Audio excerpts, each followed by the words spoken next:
Fireys offering to replace milk drunk while battling a blaze to unexpected offers of help. Look, everybody's been really good to us.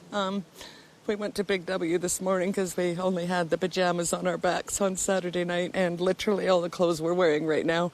They gave us for free. They didn't want our money. It's just unreal. We had Woolworths come in yesterday and I happened to mention to the guy, I said, are you reimbursed for all the stock that you brought in? He said, no, this has already been paid by donations from the public. Clothing is being donated, food is being donated, and all of the evacuation centres are an indication of just what mankind to do for mankind. Hey, thanks everyone for the donations, especially us guys at the showground have been here for a week. Even something like our lips were cracking, we didn't have any sun cream over there, just to have some lip chap and some sun cream, it was great. And you don't think of taking those things. Your mates or your community needs your help. For some reason, adrenaline takes over and you just want to keep on going. All these amazing fire people saved my house. Express our thanks to the fireys, all of us. Thank you. Gee, there were some moments this week that made you feel good in amongst all of the bad stories. But it's interesting, you know, what it all means. We're here with our Confabbers who are going to share their thoughts with us. Jamila Rizvi, Editor-at-Large at Future Women, and from Sydney, SBS World News presenter and finance editor, Ricardo Gonçalves. Welcome to the two of you. Thank you. Good morning. Why aren't we kind all the time? Jamila? Because kindness takes energy and is exhausting. I think we use our kindness at a really immediate level day to day and constantly. We think about the people who are closest to us, the people we're interacting with at work, but I think it takes something special that unites a community to get people starting to be generous and kind to people they'll probably never meet. Ricardo, do you reckon it takes moments of crisis to bring our true and generous nature out? Oh, absolutely. I think many of us are just busy day to day that we kind of forget about what's happening in the rest of the country or in different communities that we may not be aware about. And as we saw over the past week, when these big events do happen, Australians do band together. But I think we just need these issues to be brought to us. So, you know, we need to see it in the news and we need to see these issues in the media so that we're aware about them. And of course, we should tell our viewers that they can message in and send messages on our News Breakfast Facebook page because they are coming in and Michael has the screen here. He's able to tell you straight away. Oh, they're flooding in. Kathleen says, most people are kind, but some do awful acts of cruelty. Most Australians are kind, caring, witty and have that unique Australian quality of mateship. And Anonymous, humans have to be taught the most basic things, including cruelty and kindness. They are inherently ignorant. Everything else is acquired. Can you be fundamentally good, Jamila, or can that sort of stuff? Oh wow, we went deep all of a sudden. Yeah. Didn't we? It's existential.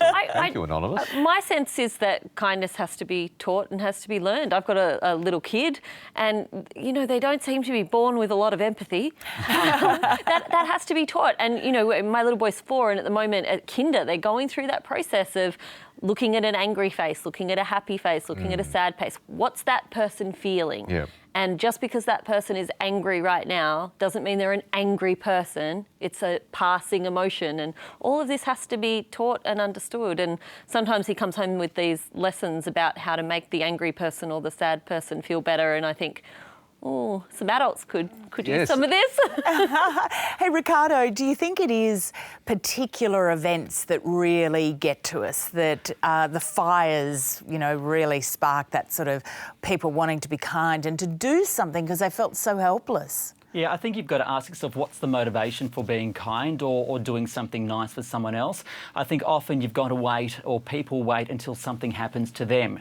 So if you want to, you know, if you have this urge to volunteer for a cause, but you think, what am I going to volunteer for, or what am I going to do? It's not until something happens to you. I know in my instance, you know, it's not until there was a health issue that impacted me and my family that I thought, oh, let me give back to, you know, certain particular health organisations, whether it be through services or time or, you know, financially a little bit. You kind of wait until something happens to you so that it motivates you to give back. Yeah, are you a fan, Ricardo? I know you're a lovely human being of the random acts of kindness. Just not we're speaking about crises here. Just every day, run of the mill, doing something good, creating some good karma for yourself.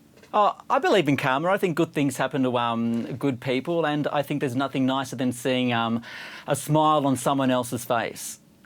I remember people saying, say thank you and say it often. Are there things that people have said over the years to you, Jamila, that have stuck in your mind? Absolutely. I lived in Canberra during the enormous bushfires in 2003, and I was just finishing school, and that really is a vivid period in my life. I think that will always stick with me.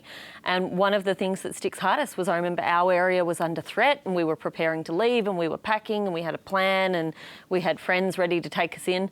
And then the fires turned and suddenly those friends who were taking us in were coming the other way and were suddenly they were with us overnight. And I remember the kids being scared, and that generosity, they were so willing to help us and very much the other way. And I remember in those weeks afterwards, as awful as it was in being in Canberra at that time, everyone was just lovely to one another. Oh, that's great. You were smiling at everyone on the street because you had no idea who you were walking past and you didn't know if they'd lost a loved one or a home. You had both Canberra experiences. That was great. That was very uplifting. You also worked at Parliament House, which Less uplifting. Yes, which is not known for its kindness and generosity, is it? No, not at all. People don't smile in the corridors as much.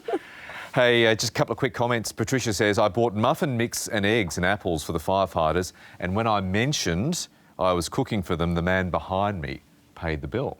For Patricia. Nice. And Lisa says, yes, kindness is inherent. We are born with love in our hearts. Life hurts and chips away at that inherent good until our walls go up.